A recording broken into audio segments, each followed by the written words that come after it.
Hey guys, welcome back to my review series for the Jurassic Park comic book storyline entitled Devils in the Desert. This is the final issue in the run, so if you haven't caught up on what's happened before, be sure to catch up on parts 1 through 3 before watching. Now, we last left off with all of InGen rolling out of the desert with the 3 Pteranodons they'd recently captured. But Monica isn't exactly sure that they'd captured all of the animals that had been flying around town. This leads to her suggestion that she and the sheriff take her father's plane and do one final sweep of the land just to be sure.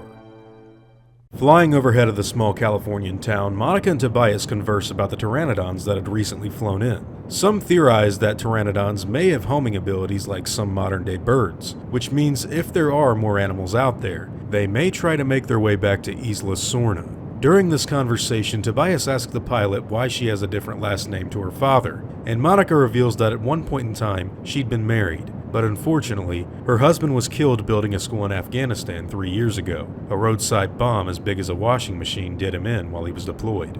The sheriff apologizes for asking, but Monica tells him not to worry about it. They need to turn the conversation towards something else.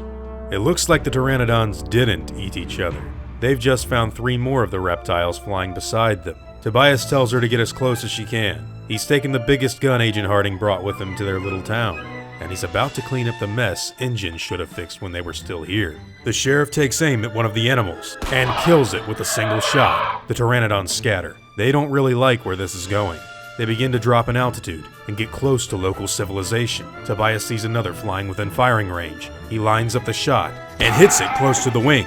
He's not sure if he's killed this one just yet though, and by the way, where was the other? Suddenly the attacking pterosaur gets its wing stuck in one of the plane's propellers. The engine blows, and the aircraft begins to go down.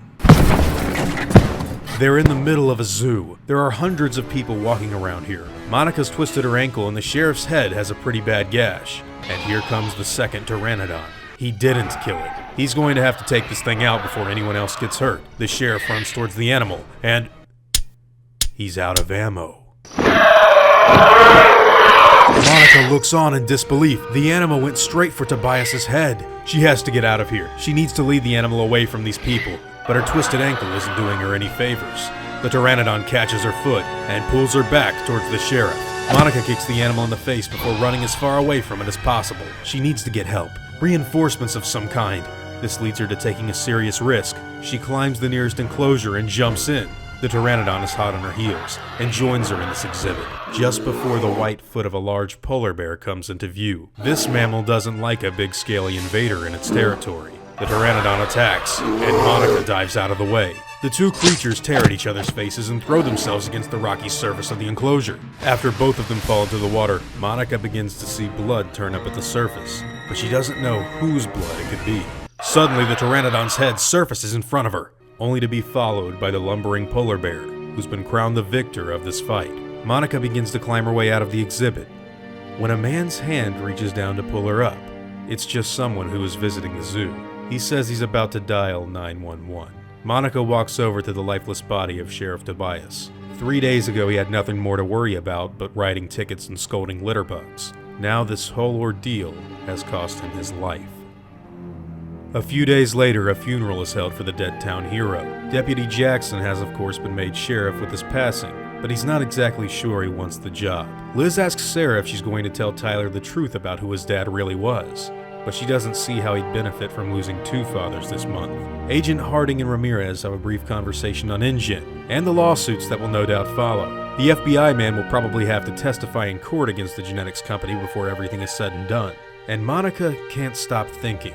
The creatures got here by riding spring winds up from the coast of South America. She wonders, what's going to happen to the town next year? Well, I've got to be completely honest, this is definitely one of the best stories within all of the Jurassic Park comics that have ever been released. It's small and contained to just a little town, but it's also really simple and well executed as far as characters and action goes. I liked this story a lot more than I thought I was going to, and I think a lot of that has to do with the fact that legendary comic book artist and writer John Byrne did this run. The man of Superman, X-Men, and Fantastic Four fame really delivered what I personally consider to be a truly great Jurassic Park story. I can't recommend it any higher, it's honestly extremely fun. Now, I'd like to hear all of your thoughts and opinions on what happened in this issue. Did you expect Sheriff Tobias to die at all in this series? I know I most certainly didn't. I want to hear all of your final thoughts on the run in the comments down below. Now before I go, I want to thank my game wardens, as well as all of my InGen executives. I'd also like to thank all of my park workers and InGen hunters as well. David, Simon, it really means the world to me that you guys appreciate what I do so much, and I seriously am extremely thankful for everything that you guys do to support me. It honestly means the world. Now I'd like to thank you all for watching this video, and hope that you all enjoy today's content. If you feel like I deserve it, I'd appreciate the like, and hope that you'll consider subscribing if you're interested in hearing from me again. I'll see you all in the next video, guys, and as always, take it easy.